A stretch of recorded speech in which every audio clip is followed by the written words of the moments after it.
Dipicu masalah utang, dua pria di Palembang terlibat duel maut. Akibatnya, satu orang diantaranya tewas akibat luka senjata tajam.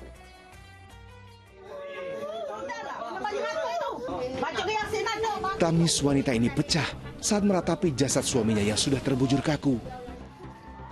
Korban yang merupakan warga seberang Ulu 1 Palembang ini tewas setelah terlibat duel maut dengan rekannya yang berasal dari kampung tetangga.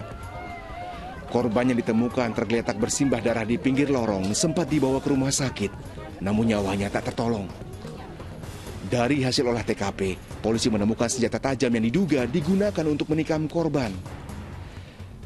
Dari pemeriksaan sementara, diduga duel maut itu dipicu masalah utang di antara keduanya. Utang. Korban memiliki utang uang sebesar 500.000 kepada pelaku.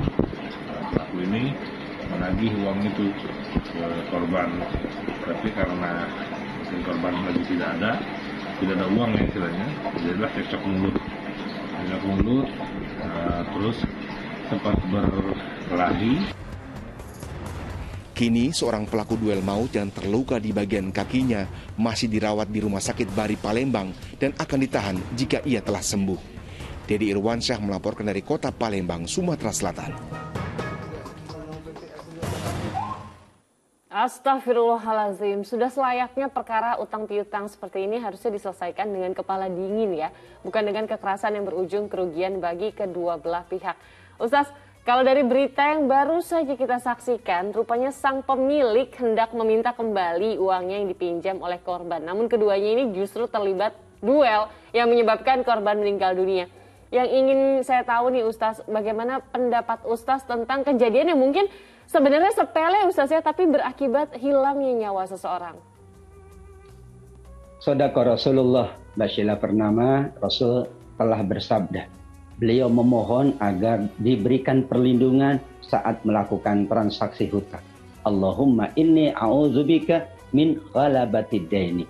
Karena bisa jadi satu pihak itu ngotot gitu ya, ingin segera seseorang itu mengembalikannya, atau juga yang meminjam juga mungkin ngotot dia tidak mau mengembalikan. Karenanya disinilah kenapa Nabi memohon perlindungan kepada Allah dari mudaratnya hutang piutang. Berarti ada sisi madarat. Karenanya jika tidak terpaksa memang kita tidak melakukan hutang piutang karena madaratnya amat sangat besar. Salah satu yang disampaikan oleh Nabi pula, orang yang masih punya hutang belum bayar hutangnya, maka ia tidak disolati oleh Nabi. Bayangkan jenazahnya tidak disolati oleh Nabi. Bahkan orang yang sudah dijamin masuk surga sekalipun, ia ditangguhkan surganya kalau masih ada hutang. Maka madaratnya ternyata juga banyak. Hanya memang dibolehkan oleh para ulama untuk kita melakukan transaksi hutang piutang. Yang memberikan hutang tujuannya membantu. Yang meminjam tujuannya adalah memenuhi kebutuhannya. Dan beberapa adab disampaikan oleh para ulama. Hendaklah transaksi hutang piutang itu dicatat. Sehingga tadi tidak mengakibatkan duel maut atau saling kotot, tidak mengakui dan sebagainya. Kalau ada catatan sebagaimana Al-Baqarah 282, itu menjadi bukti bahwa fulan berhutang atau bukti bahwa tanggal sekian ia harus melunasi dan sebagainya. Yang kedua pula, hanya berhutang sesuatu yang memang amat sangat mendesak. Tidak berhutang untuk bahasa kita gaya-gayaan. Berhutang tapi untuk kebutuhan yang sifatnya gaya-gayaan. Tentu ini tidak dituntun oleh Nabi Shallallahu Alaihi Wasallam. Demikian juga nawaitu orang yang berhutang adalah segera melunasi.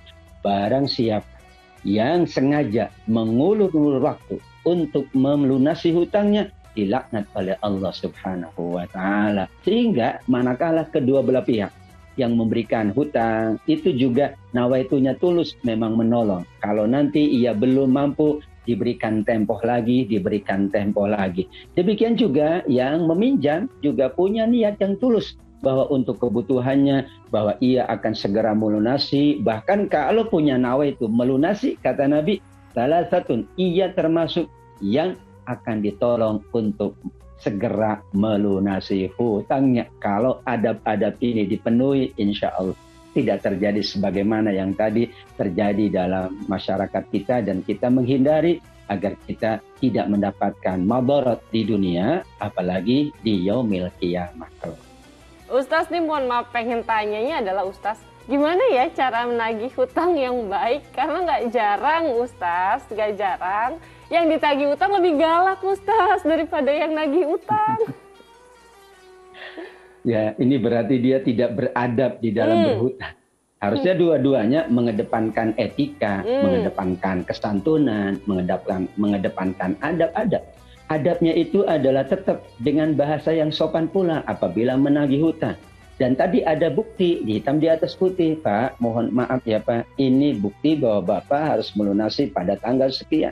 Demikian juga yang berhutang juga beradab pula. Maaf ya Pak, kami belum bisa melunasi hutangnya. Sehingga kalau yang dibangun adalah atas dasar adab, muamalah bil ma'ruf, maka insya Allah kalau belum ada kesepakatan bisa dikomunikasikan secara kekeluargaan. Persoalan besar adalah yang menagih pula kadang-kadang maaf tidak dengan bahasa yang baik, apalagi yang ditagih, dia akan muncul emosinya. Pada sejak awal, nawaitu yang memberi pinjaman, nawaitu yang meminjam adalah sama-sama insya Allah dalam rangka yang pertama memenuhi sahabatnya kebutuhannya, yang kedua ia pula ingin segera melunasi hutangnya karena harta itu bukan miliknya tapi milik saudara.